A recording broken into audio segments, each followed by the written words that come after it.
Hello cuties! This is Rukmini. ఈరోజు విషయం ఏంటంటే, అలా ఆఫీస్ నుంచి పీజీకి వెళ్తూ మధ్యలో స్నాక్స్ కొనుక్కుందామని ఇలా మార్ట్‌కొచ్చాం.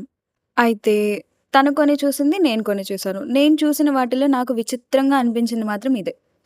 ఇది బొమ్మ చూడటానికేమో కౌ బొమ్మలాగా అలా అనిపిస్తుంది. దానిలోనేమో బిస్కెట్స్ ఉన్నాయి. అవి స్ట్రాబెర్రీ ఫ్లేవర్ అనుకుంటా. దాని కాస్ట్ చూస్తే నా మైండ్ పోయిందసలు. మహా అయితే ఒక 4 5 ఉంటాయి దానిలో. అది రూ. 70 అంట అది. నేనైతే కొనాలని చాలా తీసుకున్నాను. కానీ మనసెందుకో మళ్ళీ మారిపోయింది. అన్నీ ఎక్కడి నుంచి తీసానో అక్కడే పెట్టేసి వచ్చేసాను. మా ఫ్రెండ్ మాత్రం చూడండి బాస్కెట్‌లో ఎన్ని స్నాక్స్ ఉన్నాయో.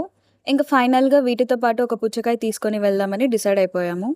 నేను తీసుకోవాలనుకున్న ఒక పుచ్చకాయకి బాస్కెట్ ఎందుకులే అని చెప్పేసి నాకు కావాల్సిన కాయ ఏదో తీసేసుకొని ఇంక కౌంటర్ దగ్గరికెళ్ళి బిల్ ఏయించుకుందామని డిసైడ్ అయిపోయాను. చాలా స్ట్రాంగ్ అని మా ఫ్రెండ్‌కి చూపించడానికి ఆ ప్రయత్నాలు. ఆళ్ళు 2 కేజీలు రూ. 40 అంటే నాది దగ్గర దగ్గరగా 3 ఉంది. సర్లే అని చెప్పి రూ. 60కి యేసుకొచ్చాను. ప్రవళిక అయితే 150 గ్రామ్స్ కేవలం 150 గ్రామ్స్. తక్కువుందని చెప్పేసి 3 కేజీలది తీసుకుంటాను మళ్ళీ వచ్చింది వెనక్కి.